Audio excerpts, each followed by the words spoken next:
नमस्ते। मैं नियति कुमारी नागार्जुन उमेश संस्कृत महाविद्यालय तरौनी की हिंदी की शिक्षिका हूँ। इस वीडियो में मैं जयद्रथ वध काव्य के द्वितीय सर्ग और तृतीय सर्ग के बारे में बताऊंगी। यह टॉपिक शास्त्री प्रथम वर्ष के सिलेबस से लिया गया है। द्वितीय सर्ग अभिमन्यु की पत्नी उत्तरा के करुण विलाप से भरी हुई है। पांडवों का प्रत्येक सदस्य शोकाकुल है। युधिष्ठिर तो इतने दुखी हैं कि वे इस युद्ध को ही व्यर्थ समझते हैं। वह कहते हैं कि यह राज्य किसके लिए है जब राज्य को भोगने वाला ही न हो। कवि कहते हैं कि जिस राज्य के हित शत्रुओं से युद्ध है यह हो रहा, उस राज्य को अब इस भुवन में कौन भोगेगा। हे वत्सवर अभिमन्यु, वह तो था तुम्हारे ही लिए, पर हाय उसकी प्राप्ति के ही समय में तुम चले गए। अभिमन्यु की याद में उत्तरा अश्रु बहा रही है। युधिष्ठिर भी अपना धैर्य खो रहे हैं। पांडवों को शोकाकुल देख व्यास मुनि उन्हें सांत्वना देते हैं। इधर समसप्तकों को मारकर अर्जुन लौटते हैं। अर्जुन के मन में विपत्ति की आशंका पहले से ही थी। यह देखकर वह बहुत चिंतित होते हैं। युधिष्ठिर द्वारा अभिमन्यु की मृत्यु की खबर सुनकर अर्जुन व्याकुल हो जाते हैं और धरती पर गिर जाते हैं। पुत्र शोक से बढ़कर कोई शोक नहीं। कृष्ण भी यह देखकर द्रवित हो जाते हैं। द्वितीय सर्ग में इतना ही गुप्त जी ने लिखा है।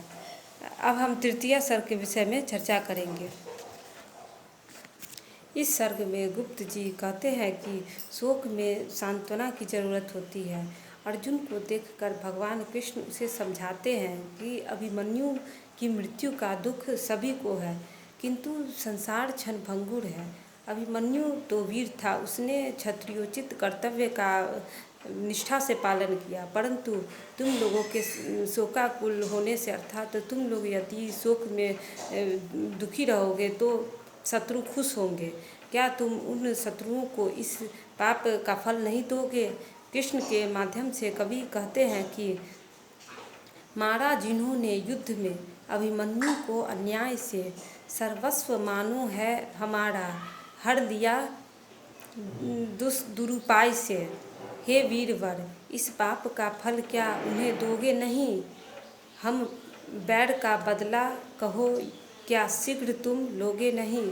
भगवान श्री कृष्ण के उपदेश को सुनकर अर्जुन क्रोधित हो जाते हैं। क्रोध में वे शोक भूल जाते हैं। उसी क्रोध में क्रोधित होकर अर्जुन प्रतिज्ञा करते हैं कि कल सूर्यास्त से पहले जयद्रथ का वध कर दूंगा, अन्यथा स्वयं चिता में भस्मीभूत हो जाऊंगा।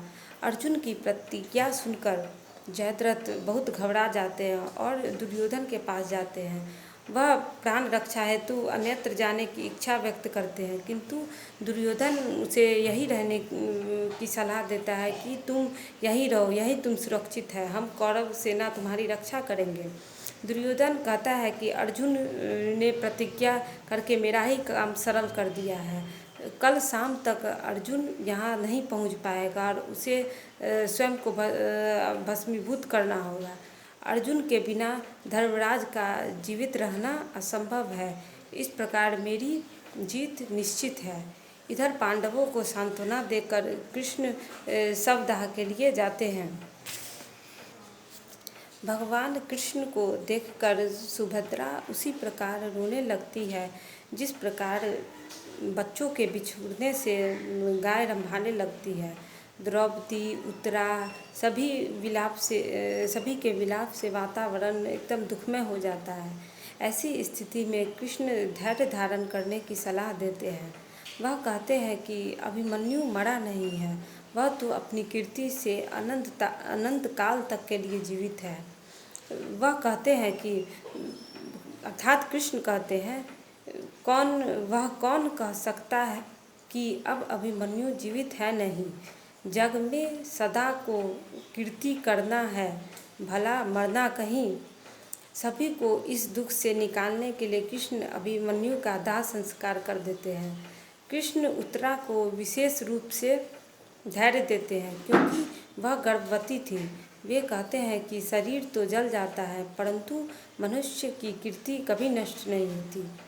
इस सर्ग में गुप्त जी ने अभिमन्यु की मृत्यु से शोक में व्याकुल पांडव और उसके परिवार को सांत्वना देते हैं, उन्हें धैर्य धारण करने की सलाह देते हैं कि अभिमन्यु की मृत्यु जैसे शत्रुओं ने छलपूर्वक किया है, उसे दंड देना अति आवश्यक है।